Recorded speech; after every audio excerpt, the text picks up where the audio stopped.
Welcome.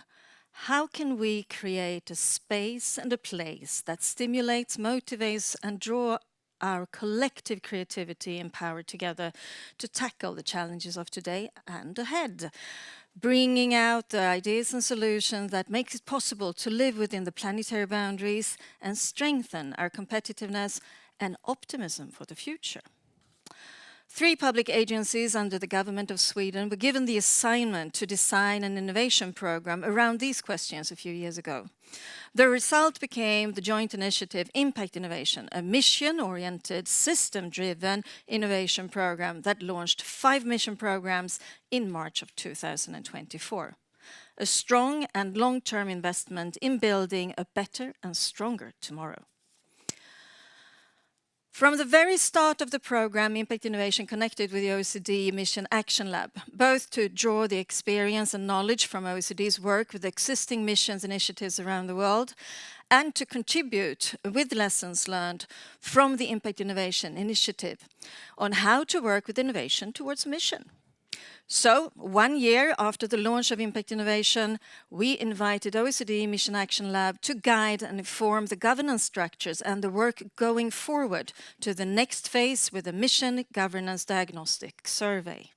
And today, we are happy to share the results together with OECD Mission Action Lab, launch OECD case study on governance of ecosystem-driven missions, Sweden's Impact Innovation Program. You will soon meet Piret Tournist from OECD Action Lab, Darja Isaksson, the Director General of Sweden's innovation agency Vinnova, and John Simonsson from the Prime Minister's office here in Sweden.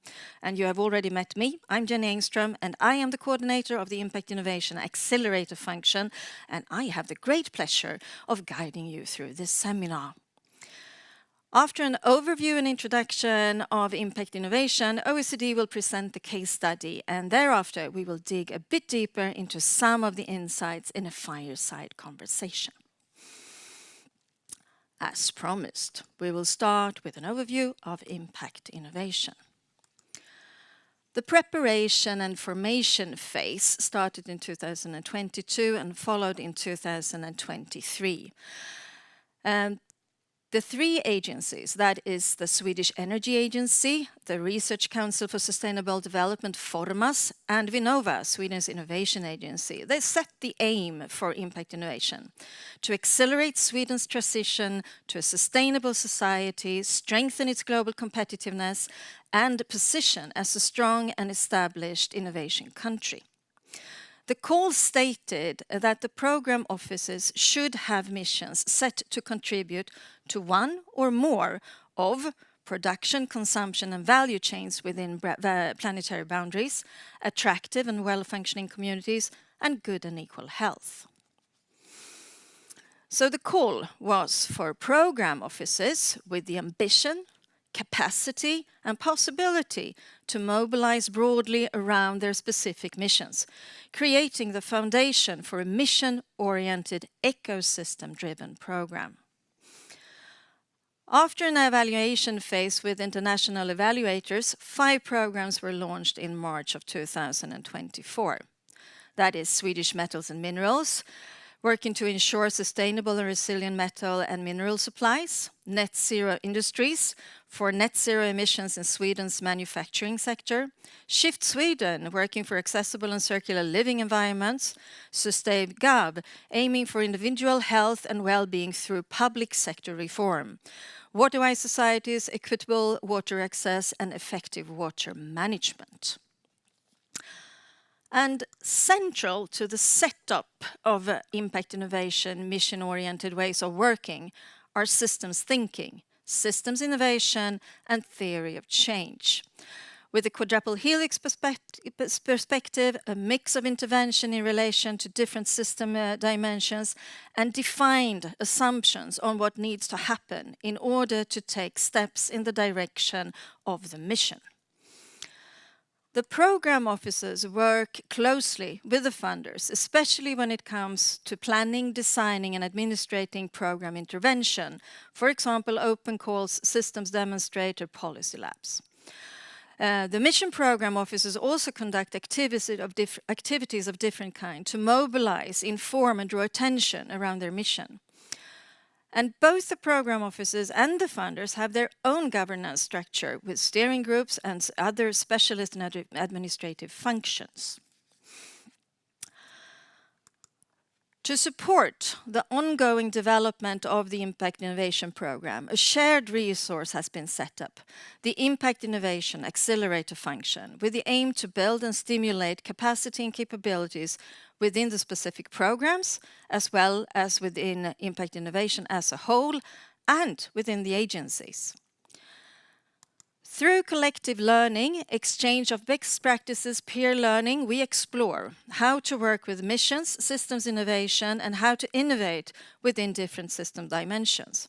How to best set up portfolio management based on theory of change, the use of formative evaluation, and how to assess and communicate impact.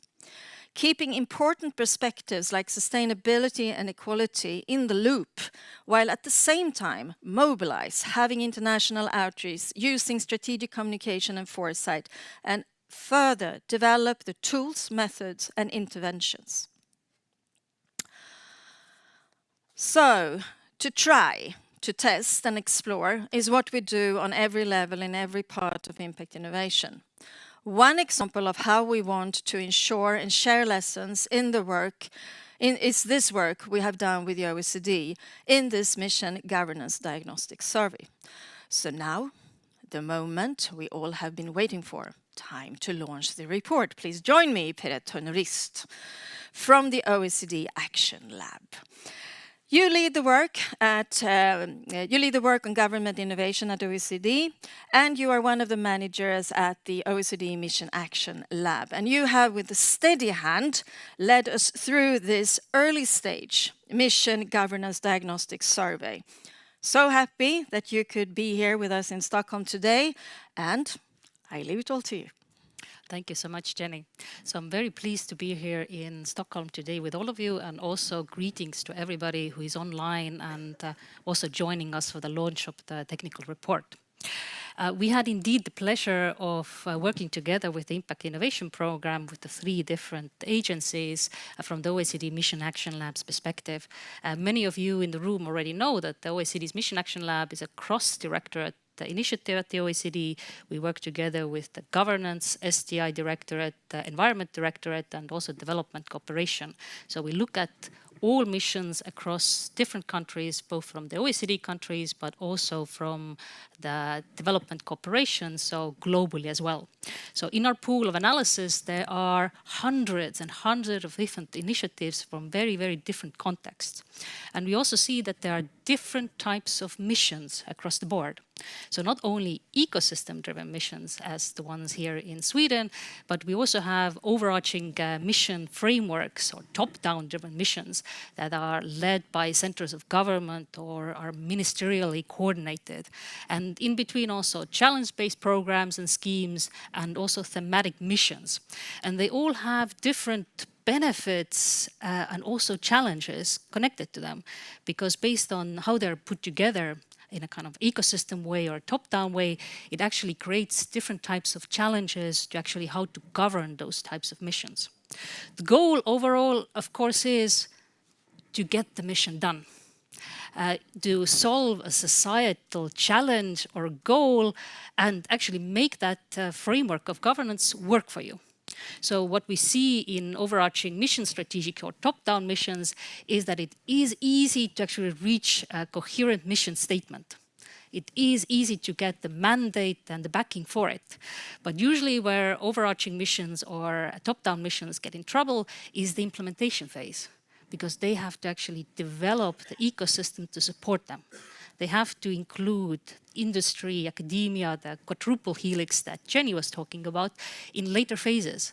And if the buy-in for the mission that is top-down decided is not there, or they're not included enough early enough in the design of the mission, it also fails much easier in implementation. There are big, big challenges connected to that.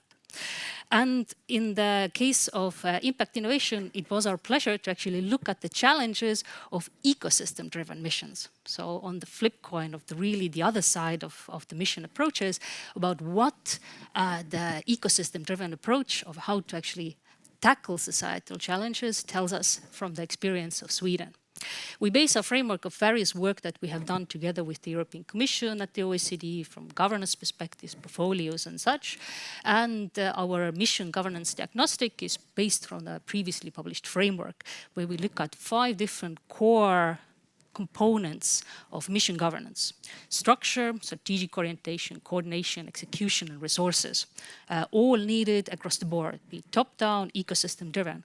The structures behind that, or frameworks, or initiatives, may look different in different types of missions, but these are the kind of the core things that we have seen across the board of the different missions that we look at that are important for actually mission delivery.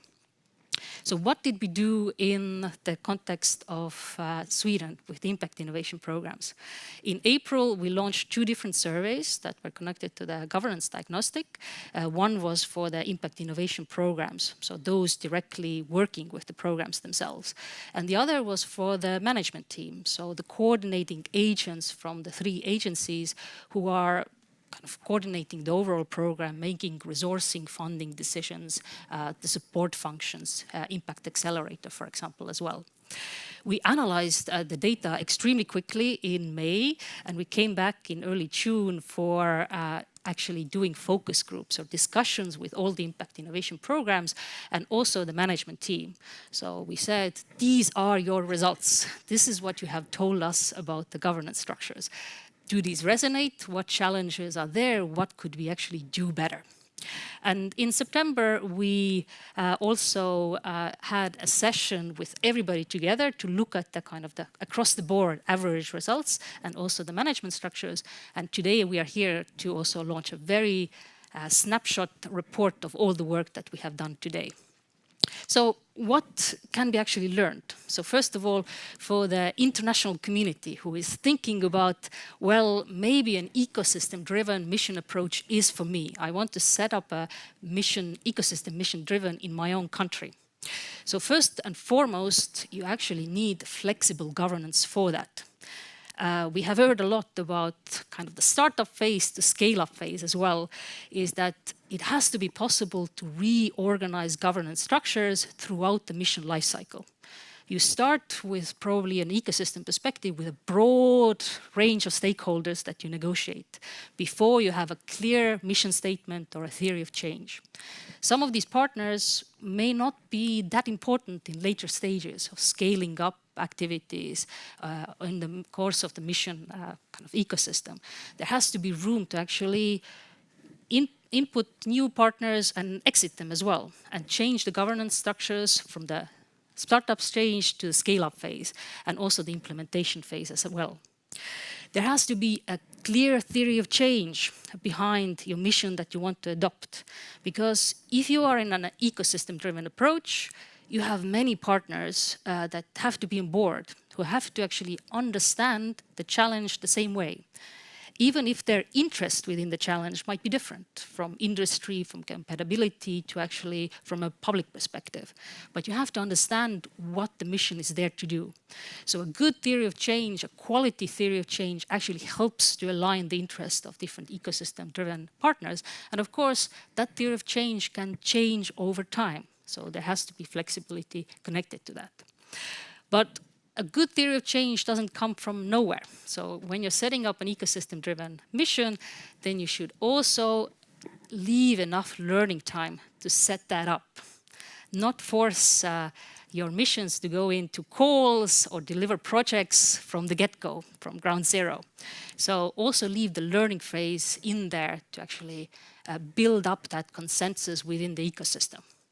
We need tailored capacity building that the Impact Innovation Program actually does very, very well, or excellently compared to other countries, that you have an accelerator to provide tailored learning. And that accelerator is growing and developing in connection with the missions themselves. So different missions from water to metals need different types of support. they need different types of skills. We can't assume that they have the same skill sets across the board. So also funders need to think about that. A good, strong strategic alignment, so ongoing and effective coordination for that. So initiatives as such, actually stress testing your governance system is a good sign that governance systems should be able to change.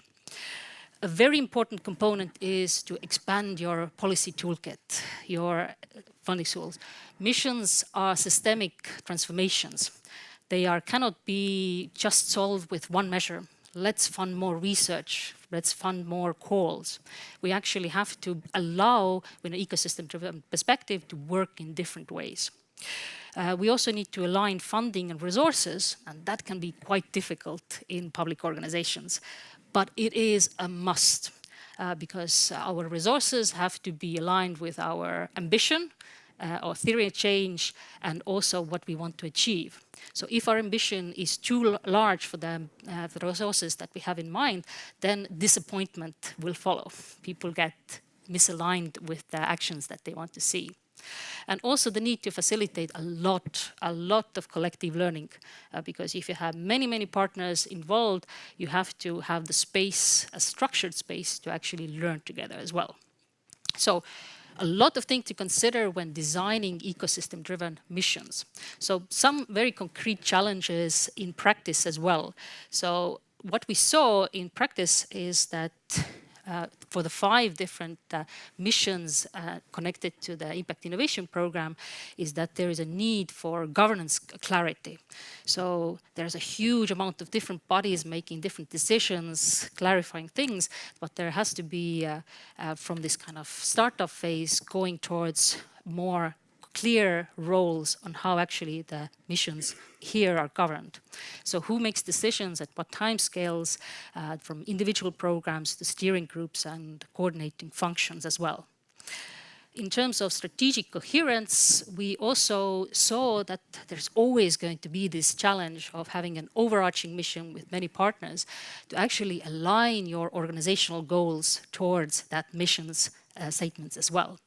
So also that goes not only for the 5 different missions, but also the 3 agencies involved, to have the same level of commitment involved. And that is something that is to be done by the kind of the leadership of the participating organizations, is that this kind of mandate or commitment or strategic coherence about what we're here to achieve, to give assurances when ecosystems or context change, that we can actually pursue those missions effectively.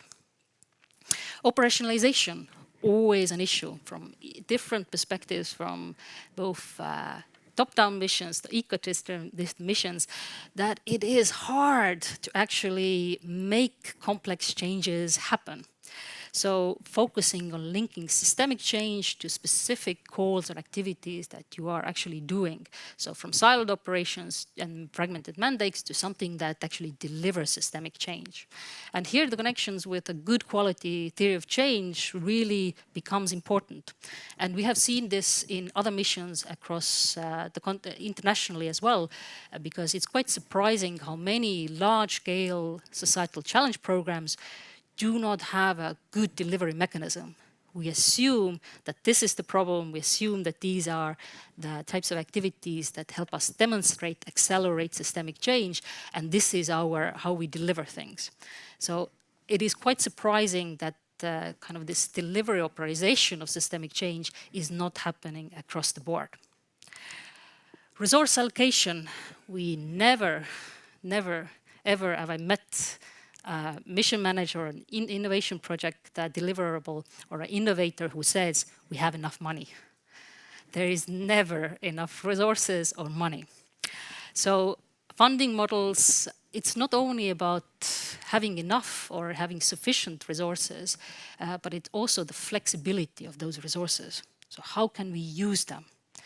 If we only have measures to use funding in one way to finance calls, for example, and have no flexibility to actually work with our ecosystem in various ways, to organize hackathons, learning events, conferences, mentoring, partnering events in different formats and ways, putting together transformation labs, it will hinder your mission. Your mission will start to look like your funding mechanism. And we've seen it in other contexts as well.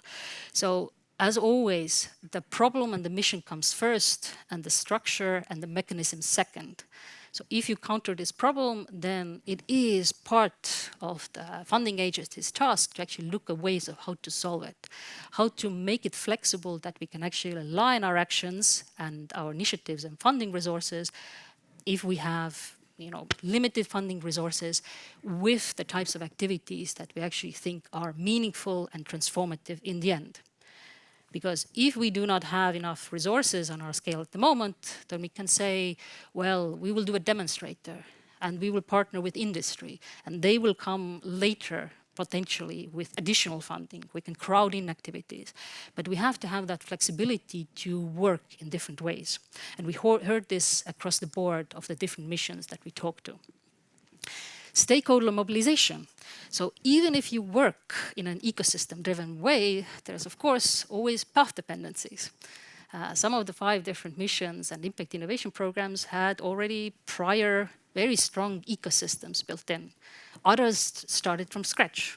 And of course, it created different types of issues. So norming and storming to begin with on new types of missions, but also those who have very strong industrial connections or ecosystems already in place, it creates path dependencies. So I'm trying to actually create a systemic change. Maybe potentially the partners that I have behind the table today are not going to be enough for that. How do I actually bring new types of players into the fold, into the ecosystem that maybe is guarding itself a little bit? So how to do that in practice as well, and how to see that kind of path dependency to be built in. Because if you have an ecosystem that has kind of delivered and worked together for quite some time, there of course is a guarding effect connected to that. So we also saw issues of different types of issues connected to stakeholder mobilization, connected to different 5 impact innovation programs, because their starting point on the ecosystems was very, very different as well. And systems innovation capabilities. So Jenny said this is a program of system change. And system change requires different type of capabilities on the ground. I've been an analyst, I've been on the delivery side of missions and innovation projects as well. I can write the good projects, I can sell capabilities, but actually it also means that those capabilities have to be available and working on those missions on the ground when the delivery also happens. So also these different types of capabilities probably need to be created and recreated while people come and go from missions within the mission setting as well. From designing or doing systems analysis, from foresight, from different types of delivery mechanisms that need a better build-up. And Impact Accelerator, of course, is a very good structure in place to actually support those kind of capability formation and analyzing that on a continuous dynamic basis, because we can't assume that over the course of all of this time that we are going to deliver the impact innovation programs, that those capabilities are going to remain the same across the missions, or even that the needs of the missions are going to be different once they reach the end phases of the delivery of the impact innovation programs themselves. And also, very importantly, portfolio management skills. So ecosystem-driven missions as well, with many partners involved, need to have a good portfolio management in missions. So how to align your activities and projects with clear mission goals themselves. So we saw a very good capabilities in place on developing and building portfolios, but how to actually manage them on a continuous basis towards systemic change was sometimes lacking. So how to make that direct connection with the theory of change and what I want to achieve, what my experimental and research portfolio is actually delivering, and how I'm using those skills and capabilities to map, monitor the delivery of the portfolio itself, and use that in evaluation. And here for the learning for the coordinating agencies and the programs is very clear. Those 3 coordinating agencies want all of the 5 impact innovation programs to succeed. So their job is also to invest in the monitoring, the quality of the monitoring and evaluation on a dynamic basis, so those skills can be built out throughout. So some takeaways specifically to the funding agencies as well. So what do we need to consider when working in an ecosystem-driven way? Active and adaptive governance responsibilities, evolving governance structures, and creating the allowance to actually change. So if your mission management team comes to you and says, we need to adapt the line of partners, we need to adapt how we work, it should be able to actually do that within the support that you give. Structured pre-learning, as emphasized before, so ensuring a learning phase for mission mapping, stakeholder alignment, and robust theories of change to actually align towards ecosystems. Expanding the toolbox, not only leading by funding, but actually taking ownership of the agencies themselves, proactively lobbying, taking forward other initiatives, for example, regulatory change or other goals where we represent the impact innovation programs together, so to bring those forward. Tailored capacity building, which is already ongoing, of providing targeted support, but across the impact innovation programs as well. Using the momentum from the 3 different agencies of strategic alignment and engagement, so all 3 different agencies being on board on the delivery. Ensuring quality control and reflexivity, as said as well, is that leading an ecosystem-driven mission is quite difficult from a funder's or coordinator's perspective, because you have so many different partners on board that are maybe going in different directions. So your job is to be the strict and dynamic quality control and of are the activities actually delivered in the right way on an ongoing basis, and be the kind of the bad cop in the room when necessary, because again, you want all 5 missions to succeed in full. And flexible, aligned funding overall, as said before, one of the most difficult challenges, not only in the context of Sweden, but also elsewhere. Thank you from me, and I'm welcoming Jenny back to the stage. Thank you so much, Piret. And now I think that everyone here and everyone who's watching as well is very curious about how do you get your hands on this report. So let's see if we can figure this out. It's not on the OECD Mission Action Lab site. Not yet. We will add the link right away. It went live this morning. So now it is on the OECD overall website. So it is live as of today. It will soon be also on OECD Mission Action Lab site. But right now you find it on the OECD main webpage. That is great. And while we move over to the sofas for a fireside conversation, I will invite you to learn a little bit more about impact innovation. We will be right back after this short video. To keep Sweden a thriving, stable nation, a place where everyone can live a rich, fulfilling life. To tackle the challenges of our time and accelerate the shift to true sustainability. To find solutions not yet imagined and build prosperity within planetary limits. Impact innovation leads the way with pioneering innovation that explores, experiments and dares. Innovation that aims higher to realize and scale up groundbreaking ideas. Innovation that moves boundaries, redefining what's possible. Innovation that opens up to the world, to all the world. Purpose-driven innovation with a clear direction forward, strengthening Sweden as a nation of innovation in Europe and beyond.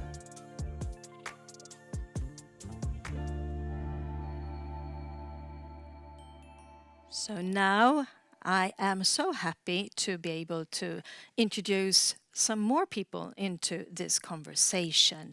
A warm welcome to you, Darja Isaksson, and to you, Jon Simonsson. Happy you could join us today here to reflect around some of the insights presented. Darja Isaksson, you're the Director General of Vinnova, Sweden's Innovation Agency, and you are here representing 3 agencies today. So behind this flagship initiative, so you are representing also the Swedish Energy Agency, Formas and Vinnova, of course. And Darja is a strong advocate for systemic transformation and collaborative innovation. So perfect to have you here to talk about impact innovation today. Simonsson, you're a senior director at the Prime Minister's office, and you focus on issues related to security, competitiveness, and innovation. And he also serves an advisor to the European Commission in the expert group on economic, societal impact of research and innovation. So also perfect to have you here. And of course, always perfect to have you here, Piret Tournist from the Mission Action Lab. So, Darja, how come that Sweden and the funders, of course, decided on the approach of ecosystem-driven missions, since we have several mission-oriented initiatives around the world and different examples in Europe and etc. But these ecosystem-driven approaches are not that common. So how come the funders decided on this? Well, the short answer would be because Sweden has a long tradition of ecosystem-based approaches. Let me first say also I'm really grateful for the support from the OECD in helping us evolve this further. But as funders, we have over a decade of experience of running ecosystem-based or driven programs where the ecosystem gets the mandate to set thematic priorities, the mandate to use a diverse toolbox, funding anything from research schools, collaboration projects, platform for networking, different types of event, policy labs, as we mentioned, strategic analysis initiatives, etc.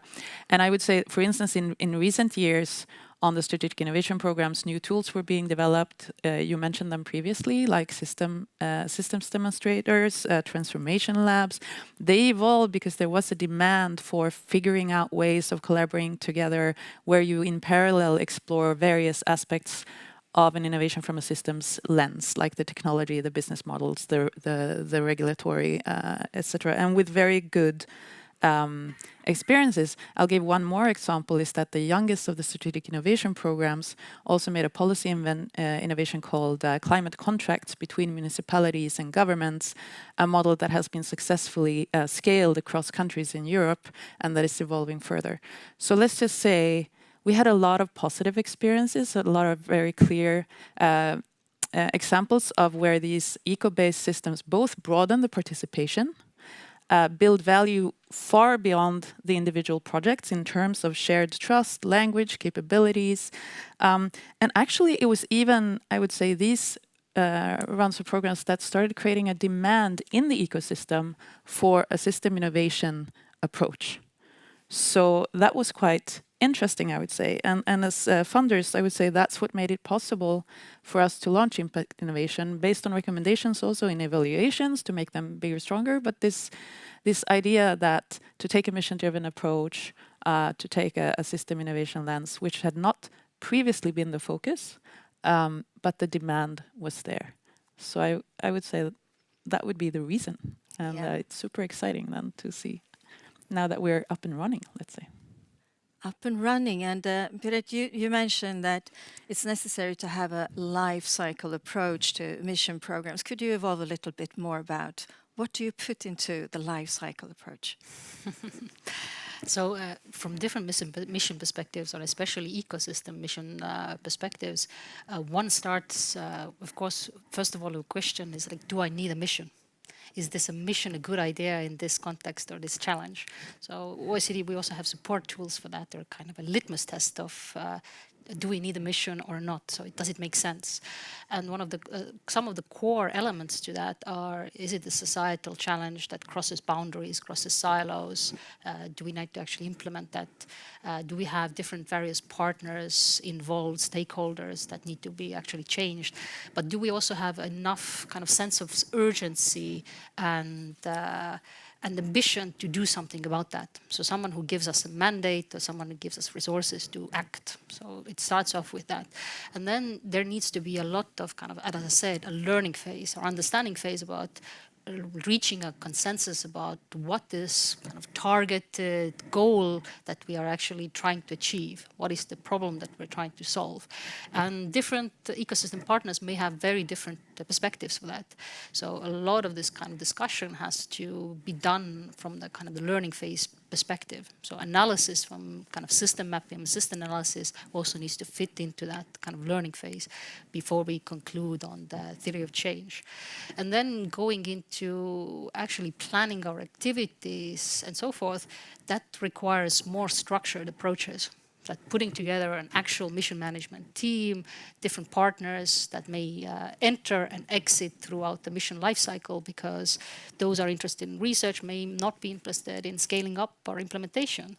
So the kind of these different phases require different partnerships in missions as well, because the end goal is to deliver the mission, not just related research in a field. It's a kind of challenge-based approach on doing that. So there's a whole life cycle of delivery that also requires flexibility on the structures that support and how you kind of involve stakeholders and also help them exit at the right time. Yeah. And you talk about the pre-learning phase, but we also had an initiating phase before the pre-learning phase, before the mission programs actually were launched. Darja, how did the agencies come about that?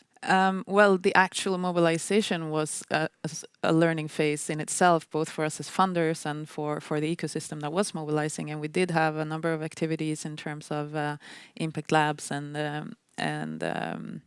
to really help build more of that capacity that there was a demand for, but honestly had not been done before. So there was a learning phase in that sense. And then there is, and I'm reflecting on this as you're saying, the different life cycles. Of course, there is a life cycle, and that in the sense that building and then evaluating, and we'll come back to that, I think, and learning as we go. One other thing that is very, very clear is, for instance, these programs, the world is a different place from when these missions were even formulated. So there's also this fact that the world is very, very dynamic in itself, which also, and I would say that to emphasize what you said, so it's not just like a sort of a linear life cycle approach, it's also the fact that you're learning along the way, you are evaluating and you're seeing how the portfolio, if you have this portfolio management in place, you learn as you go, but the world is also changing so much. And that's why I also see that it instills a very real urgency in everyone on the need for this. Of course, we need to reprioritize resources. Of course, we need to be able to change our approach or work. And it's very positive to hear that reflected in a number of stakeholder dialogues. But then doing it well is in itself a capability. Yeah. So flexibility seems to be a very key word in this. So missions are long-term programs. So how do we actually maintain relevance and interest over time? Flexibility is one thing, but let's start with you, Jon. Achieving this interest, getting the everyone on board, keeping the interest up. How do you do that? From a political perspective, since I work at the government offices, that is a challenge. Thinking about life cycles, long-term competitiveness, long-term transformation in a political context, which in most governments nowadays have a very turbulent situation, coalitions, mandates, it's difficult. So first you have to qualify what is it really that you want to do and what works well today and what doesn't work today. And the best model I found that I try now to discuss within the government offices is the Kinevin framework, and it separates clear issues, clear problems from complicated problems, from complex problems, from chaotic problems. And clear and complicated problems the government offices most often are pretty good at dealing with. Chaotic problems, since Corona, we have become a bit more used to dealing with. But the complex issues, where there's no clear answer, where you have to look at emergent practices, fast learning, fast iterations, that's the new challenge. That is not at all what either ministries are used to or what government agencies are used to. So you have to frame it as, okay, most political challenges like nowadays, like climate change or geopolitical problems, are within the complex domain. And to be able to handle those long term, we have to find new workways. So that is rationale from a political perspective. Okay, the traditional ways won't work. We need transformation on long-term complex issues. Then we have to find new collective workways. So that is the thinking then.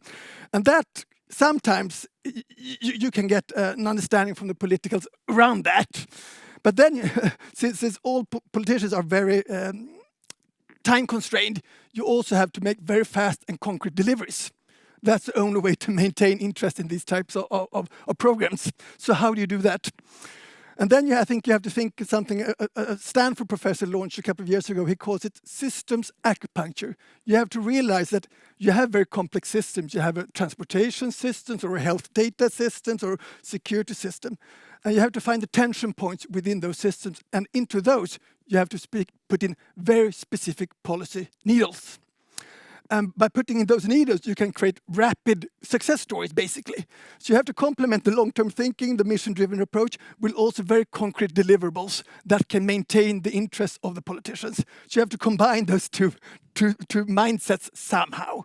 But it's a challenge, and you have to paint up the complexity of the whole picture, and that takes a bit of a time. Takes a bit of a time, yes. You were talking about that there are different mission approaches. So we have the top-down and they have the bottom-up, and we are doing the bottom-up. And bottom-up, keeping the interest. Maybe it's easier to have the interest steady when it's top-down. So bottom-up, we need to do different things then in order to keep the interest. You said, Piret, that top-down's main challenge was to actually go over to implementation challenges, while bottom-up has more of a policy level challenge. So how can bottom-up approaches address these challenges? You had a few sayings there, but have you got more ideas? What can they do, bottom-up, to address these challenges on a policy level? Very complex issue indeed. We talk a lot at the OECD at the moment about future-proofing missions as well, because as Sean said, that attention span at the high-level political leadership is quite narrow, in a sense that new problems rise every single day. You have new priorities that you have to react to. But of course, we can also honestly say that for the 5 impact innovation programs, the challenges behind those programs are urgent, complex, and need to be solved. Like nothing has really changed. Those problems have remained. So how to, even when you are not on the top priority of politicians, remain relevant and keep your problem alive even in phases where your issue is not at the kind of the top of news at the time as well. So what kind of activities that we have to do? This also involves kind of who are stakeholders, who is sitting on our boards to support us, the right people at the right time to put up the hand to say, but hey, our mission is important, it is delivering maybe. And then taking that over to also portfolio management, that we also very pragmatically also guide missions to say that you are working in a long-term fashion, but you have to have short-term success stories, short-term successes to show from year 1 to year 2 to 3 to demonstrate, to showcase a momentum within your mission, rather than say, well, in 4 or 5 years we will see. In a political economy, that doesn't work. You have to have a little bit of pragmatic thinking connected to that, both of a portfolio, but also your stakeholder engagement. But on the other side of that is that as part of these ecosystems, the 3 agencies are also part of the ecosystem. And they have a voice, or a better voice, at the table on a policy level. So also nudging or supporting those 3 agencies to actually take those discussions up on the policy level, because they have a seat at the table. And this is also something that we also urge kind of mission funders and supporters and agencies to do, to be the voice for the missions themselves, to use the seat at the table at the right discussions. So OECD suggests that it's a changed role for funders in the context of both missions and systems innovation. What do you say about that, Darja? I think that's very true. And I think that was also part of the reason why we chose to launch the Impact Innovation programs. One thing, for instance, is that we're very aware of our role in drawing in the engagement from other government agencies with, for instance, regulatory tasks. and create the demand and make sure that they are aware of these resources. And I can just say, like, for instance, yesterday I had a meeting where I just noticed that demand is starting to be there. They're asking questions about the help that they can, the valuable information and engagement that they can get from these programs in terms of understanding how they can act better from a policy perspective. So that type of work, I think, is very much part of. But as a government agency, then that's not only connected to the Impact Innovation Program. That's more built into the role. But just keeping track of this and being aware and highlighting the programs as a resource in a lot of contexts. So that's one example. But I will also say, coming back to the importance of the theory of change that you were stressing a little bit previously. Evolving this and both in terms of improving the quality, but also updating it as the world is changing. I mean, we're looking, just one very clear example is the new framework program from the EU. It will change a lot of things, creating both challenge and opportunities, or the emphasis on resilience, for instance, where it was not so high on the agenda when the programs were started. It's very much on the agenda now, and these programs are such a valuable resource in that type of work. So coming back to that also, what is important? The value of investing in updating the theory of change, having the indicators, and then the willingness to kind of change that when we see things, not seeing that as a problem. But that, of course, is it requires time and work from everyone, including funders, which is, I would say, as you said, there is never enough resources. But making sure it's done with a quality that is possible is very important. Okay, so the role of the funders is evolving. How is it with the policymakers' role? Is that also evolving when we have a bottom-up perspective and we got mission-driven programs, etc.? How do you keep track on everything from a policymaker's perspective? I think that to maintain the required speed in the transformation, it's extremely important to integrate also the policy and regulatory dimensions somehow. And do that not on an ad hoc basis, but have it integrated permanently somehow. So it then forces, like mission programs, to integrate also with regulatory agencies and bring up the regulatory problems, maybe formulating a regulatory experimentation clause to be able to test out new things, for example, in data sharing. So you have to integrate that to get the whole system moving. It's really a broad chessboard you're playing, and you have to move all the different pieces synchronous somehow. But then I also think when I work at the government offices, it's quite challenging, as I said initially, to convey the importance of these types of initiatives. And one experience that I really, from a storytelling perspective, that I really rely on is a mission that it was a general in the Iraq war, a general called Stanley McChrystal, heading the US Joint Forces. And he had this very, very ambiguous enemy out there, Al-Qaeda, who was extremely dynamic and agile and unpredictable. And he soon realized that he cannot, with his normal structures or working in his normal regulatory ways, he wouldn't combat that enemy. And that enemy could then, of course, be climate change or whatever. But the conclusion he came to was he created cross-departmental teams that cut across the different military agencies. And for those teams to work, they had to commit to 4 different criteria. They had to share a common goal. So they have to, even though they come from different sectors, they have to agree on a common goal. They have to build trust. They have to have open information sharing, and they have to have agency out in the field. And with those four dimensions, he succeeded combating Al-Qaeda. And the mission programs are exactly the same challenges. And basically what the structure now tries to put in place is common goals, common understanding, trust, information sharing, and agency. And that type of story is easy to convey to politicians. That's how you compete with a really challenging enemy out there, whatever type of enemy it is, if it's infrastructure enemy or security enemy or health state enemy. So that type of thinking is important to bring into those programs and simplify it, because when you read about this problem, it's quite complex, and it's complex for all of us here. But you have to simplify it somehow and explain it on a political level. And I think this story tries to explain it in a pretty decent way. You were into the word of speed, and now we have speed versus long-term investments like these mission programs are. Do we have a strategic tension between trying to win the tech race, the global tech race, and facing societal challenges that actually take some time to figure out and put all the changes in place? Do we have a strategic tension? Do we have to choose one or the other, Darja? I think it's unhelpful to think that you should choose between those two. So I think it's quite well understood why it's important for the EU to close the innovation gap right now, which has a lot to do with technology leadership. That's essential. However, I would also recall the Nobel Prize winner in economy, Darja, making very clear that the societal outcomes of technology are not given.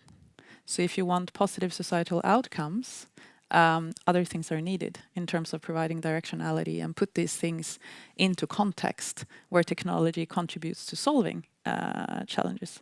Then when it comes to speed versus long term, I mean, one of the things that we are happy to that we see the impact innovation programs being is that they are long term in the sense that they are here, they're not going anywhere. It's a resource where we're building capability over long term. And like you said, Piret, the challenges are not going anywhere either. If anything, they're becoming even more relevant. However, the context in which we are addressing them, which we also know from research for a long time, is now a time of polycrisis. So you have this speed in terms of technology shifts, you have this increased complexity in terms of how different types of crises impact society by, and at the same time, so coming to the quick wins then, it's about being able to bear that in mind. We have to invest and we have to get as a continent, much better at using the brain, the talent, the knowledge we actually have. That was never really the problem.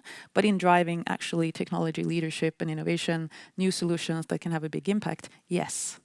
And then at the same time, putting those into societal contexts where they can give the societal outcomes that we need. So for me, it's absolutely not a matter of choosing either or. It's being able to make the most of both these perspectives. And I'll just finish up with saying it's very, very clear when we, for instance, have dialogues and collaboration on the defense side, the challenges that they are raising are very similar to challenges in civil society, and so are the solutions. So I would say, if anything, the better we are at seeing what multiple outcomes means in reality at the very concrete level, the further we can get. And you're talking about Europe, and talking about Europe. The OECD Mission Action Lab will be collaborating with the EU on missions and partnerships over the next 4 years. And the EU missions are right now undergoing an assessment. So, Piret, what learnings do you think that you can bring from impact innovation and this survey into the work that now is being done within the EU? Thank you so much. So, of course, compared to the 5 impact innovation missions, the 5 big missions of the EU are massively bigger and massively more complex. But we have seen as well is that for the next upcoming 4 years, for the implementation phase of those 5 missions, partnerships and networks are going to be even more important. They were built on kind of a partnership approach, a strategic partnership approach as well.